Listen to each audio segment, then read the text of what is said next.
Guten Tag, meine Damen und Herren. Und seien Sie wieder recht herzlich gegrüßt zu einer neuen Folge unserer Sendung Auf Posten stehen. Die Gebeine des Paulus sind gefunden worden. So wird es jedenfalls verkündet in Presseberichten vom Vatikan. Aber nicht alle sind mit dieser Verkündigung einverstanden. So hat zum Beispiel die Welt einen Artikel veröffentlicht, in dem sie schreibt, und ich zitiere, Expertin bezweifelt Echtheit der Paulus-Gebeine. Und es heißt dann in diesem Artikel, die Echtheit der Knochenreste im römischen Paulusgrab lässt sich nach Expertenansicht wissenschaftlich nicht beweisen. Und dann heißt es später, dass in einem Sarg Knochen liegen, gehört sich für ein Grab, sagte die evangelische Theologieprofessorin. Aber es gibt jedoch keine Möglichkeit, sie als Überreste des heiligen Paulus zu identifizieren. Bei den Apostelfürsten Petrus und Paulus habe der Kult um die Grabstätten erst um das Jahr 200 eingesetzt, rund 140 Jahre nach ihrem Tod. Das hat überhaupt nichts damit zu tun, ob das tatsächlich dann das Grab war, sagte sie. Aber noch kritischer hat sich der Stern geäußert. In einem Artikel, der dann auch in der Financial Times in Deutschland erschienen ist, mit der Überschrift Heiliger Spekulatius wird Folgendes gesagt. Eine archäologische Sensation sei zu vermelden, tönte es aus den vatikanischen Medien und ebenso aus dem Mund des Papstes. Knochen und Stoffe im vermuteten Grab des Apostels Paulus in Rom bestätigten dessen Echtheit. Doch wo steckt in diesem Gewirr von Fakten, Funden und Fantasien ein echter Beweis?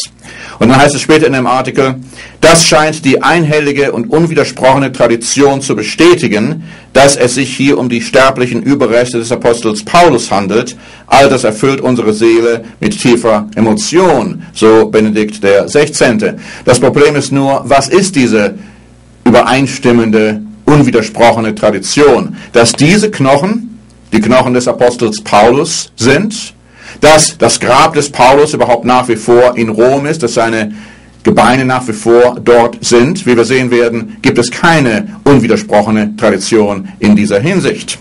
Es heißt dann weiter in dem Artikel, hat denn nicht eine wissenschaftliche Datierung bereits ergeben, dass die Knochen von einer Person stammen, die zwischen dem 1. und 2. Jahrhundert gelebt hat? So wurde es verkündet. Bei diesem ermittelten Zeitrahmen können in dem Sarg aber genauso gut der Großvater von Paulus liegen wie auch der Enkel. Die Knochen könnten auch von einem ganz anderen Menschen stammen, der zwischen dem 1. und 2. Jahrhundert gelebt hat, in Rom gestorben ist, wenigstens später als Leiche dorthin kam. Es war ja durchaus noch ein bisschen Zeit, um in den richtigen Sarg zu gelangen. Der entstand nämlich wohl erst um 390 nach Christus. Wir wissen auch nicht, ob die Knochen, die heute in dem Sarg liegen, dieselben sind, die er anfangs barg. Also hier ergibt sich bereits schon eine Problematik.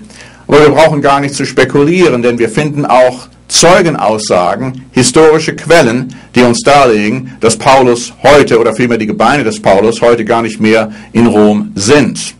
Haben Sie schon von Beda dem Ehrwürdigen gehört? Das war ein englischer Benediktinermönch, ein Theologe, ein Geschichtsschreiber, der lebte so um 673 nach Christus und starb im Jahre 735 nach Christus. Der hat eine sehr bedeutende Abfassung geschrieben, die Kirchengeschichte des englischen Volkes, und die wird nach wie vor als das Werk betrachtet, um die Geschichte des englischen Volkes näher zu beschreiben. Und dieser Beda schreibt über einen Brief, den der damalige Papst mit dem Namen Vitalianus an den König von England, König Oswy, geschickt hat. Und zwar so um das Jahr 667 nach Christus. Und ich möchte Ihnen jetzt einmal diesen Brief auszugsweise vorlesen, wie er in dem Werk von Beda enthalten ist. Und er wird dort zitiert. Da heißt es in diesem Brief von Papst Vitalianus an den König Oswy. Wir haben die gesegneten Geschenke der Heiligen, nämlich die Reliquien der gesegneten Apostel Petrus und Paulus, und die der heiligen Märtyrer Laurentius, Johannes und Paulus und Gregorius und Pankratius euren Dienern anvertraut, damit sie ihrer Exzellenz übergeben werden können. Und wir übersenden ihnen auch durch die zuvor genannten Diener ein Kreuz mit einer goldenen Kette aus den heiligen Ketten der gesegneten Apostel Peter und Paulus oder Petrus und Paulus hergestellt. Es ist daher unser Wunsch, dass ihre Heiligkeit nicht zögern möge, ihre Insel Christus, unserem Gott, zu weihen. Und das geschah ein Jahr später, nachdem Theodorus von Tarsis nach England geschickt wurde und dort zum Erzbischof von Canterbury ernannt wurde. Aber sehen Sie, nach diesen Berichten, nach diesen Aufzeichnungen wurden die Reliquien von Paulus und Petrus von Rom nach Canterbury geschickt. Und es gibt keinerlei Aufzeichnung, die uns sagen würde, dass später die Reliquien von Canterbury zurück nach Rom geschickt worden sind. Wenn wir es also mit solchen spektakulären Aussagen zu tun haben, man habe jetzt die Überreste des Apostel Paulus in Rom gefunden, dann sollte man sich natürlich sehr die Frage stellen, was ist daran dran? Die Wahrheit kann Ihnen nur durch eine Offenbarung Gottes zuteil werden. Mit anderen Worten, der Heilige Geist Gottes wird Ihnen zeigen, wo die Wahrheit ist und wo der Irrtum liegt.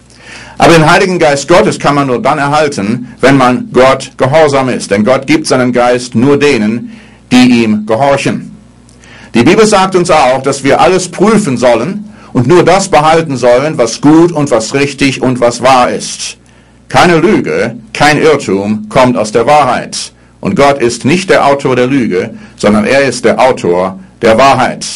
Wir werden gewarnt in der Bibel, dass es Zeiten kommen werden, wo viele spektakuläre Aussagen getroffen werden, sogar falsche Wunder werden geschehen.